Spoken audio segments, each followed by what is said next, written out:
Scooter ba na pang daily service ang hanap mo? Bukod sa malakas ang makina, matipid din sa pagkonsumo ng gasolina.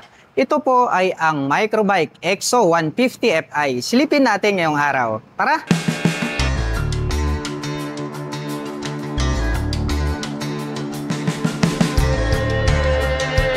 Microbike EXO 150i. Naka-fuel injected na po ito kaya asahan po natin na makakapagbigay po ito ng matipid na pagkonsumo ng gasolina. Ito pong kanyang main headlight ay naka-full LED na po pala. Ito pong kanyang high beam at low beam. At attractive po ito pong kanyang mga daytime running light na parang nagsisilbi nitong mga kilay. Included na rin po pala rito sa kanyang pairings, ito pong kanyang LED na turn signals. At kung ating sisilipin dito po sa kanyang side profile, matutulis din po ito pong kanyang mga edges. At ito po ay gumagamit ng telescopic fork na black color para po rito sa kanyang front suspension, equipped with single rotor disc brake with single pot caliper. Black color po ito pong kanyang cast wheel. At ang sukat po ng kanyang gulong rito sa harapan ay meron pong sukat na 80 by 90-14. At ang kagandahan po nito, ito po ay naka-tubeless na rin. Naka-fully digital meter panel display na po ito at makikita po natin dito yung kanyang mga light indicators. Sa magkabila, nandirito yung kanyang turn signals indicator. Meron po siyang high beam and low beam and then engine check warning indicator. Meron pa po siyang indicator dito po sa bandang itaas. At pagdating naman po sa kanyang mga button selectors, meron po itong high beam and low beam, horn at turn signal selectors. Habang dito naman po sa kabila, meron po itong engine kill switch at may on and off ito pong kanyang headlight at yung kanyang electric starter. Itim po ang kulay nito pong kanyang mga handle grip at chrome color naman po ito pong kanyang mga brake levers. At pagdating naman po rito po sa kanyang ignition, ito po ay gumagamit ng mechanical key para po rito sa kanyang ignition. At mayroon na rin po siyang shutter lock key for safety purposes. Included na rin po pala rito yung kanyang set button. Dito po sa kabila, open po itong kanyang front pocket. Malalim din po ito at pwede po tayong maglagay rito ng mobile phones, gloves at saka coins. Habang dito naman po sa bandang ibaba, mayroon na rin po pala itong built-in na USB Type A at saka Type C port. Dual option po ito ha. May normal charging tapos mayroon na rin po siyang fast charging. Gagamit na lamang po kayo rito ng USB cable ay makakapag-recharge na po kayo ng inyong mga dalang mobile phones at gadgets. Dito po sa bandang gitna, meron na rin po siyang built-in na utility hook na pwede po nating pagsabitan ng ating mga pinamalengke. At ito pong kanyang footboard, maluwag din po ito at meron naman po siyang plastic cover on top na anti-slip. At ito pong kanyang battery compartment ay located din po dito po sa kanyang floorboard. Sakyan naman po natin ang Microbike EXO 150 Fi para maipakita ko sa inyo kung gaano nga ba ito kataas. Wow, napakababa po pala nito. Kayang-kaya po itong maabot ng mga 5 flat and above. At para po sa mga magtatanong, ang aking height ay 5'6". Ito na lang po yung gawin yung reference. Lapat na lapat po yung aking mga paa. Kaya talagang napaka-komportable nito. Para po sa mga tulad ko na 5'6" in height. Ito pong kanyang upuan, malapad din po siya. Makapal.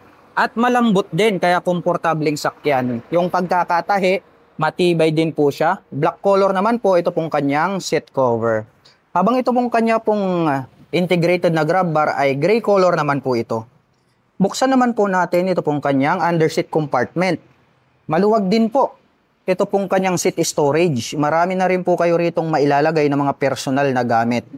At dito na rin po located ito pong kanyang fuel tank. At ito po pala ay mayroong fuel tank capacity na 6.3 liters. Napakalaki na po nito pong kanyang fuel tank capacity. Kaya malayo-layo na po yung inyong mapupuntahan in just one full tank. At ito pong kanyang side profile, may nakalagay naman po rito na EXO 150i na 3D emblem.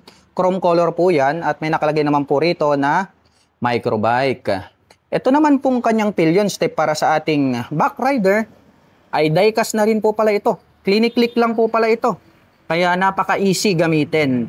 At hindi na po ito nagraras dahil nga po diecast na po yan. At nagkaroon po siya rito ng slot na kung saan pag ating binalik, ay hindi po natin masasagi pag hindi po natin ginagamit. Tubular naman po ito pong kanyang side stand at center stand. At ito pong kanyang engine or CVT cover ay black color. May naka-intact naman po rito na Microbike in white color. At itim naman po ang kulay nito pong kanyang airbox cover. Mapapansin po natin dito po sa ating EXO 150i, since fuel injected na po ito, wala na po itong kickstarter. Silipin naman po natin ito pong kanyang taillight. Ito pong kanyang taillight, naka V-shape design po pala ito. Maporma po yung kanyang dating. At ang kagandahan niyan, naka full LED na po lahat. Ito pong kanyang brake light. Habang naka-pop up naman po, ito pong kanyang mga LED na turn signals. Mayroon na rin po itong plate light. At ito pong kanyang rear fender, ang kanya pong nagsisilbing plate holder. Mayroon pa po siyang additional na light reflector dito po sa bandang ibaba. At ito po ay gumagamit ng single shock absorber para po rito sa kanyang rear suspension. Black color naman po yung kanilang coil spring na ginamit dyan.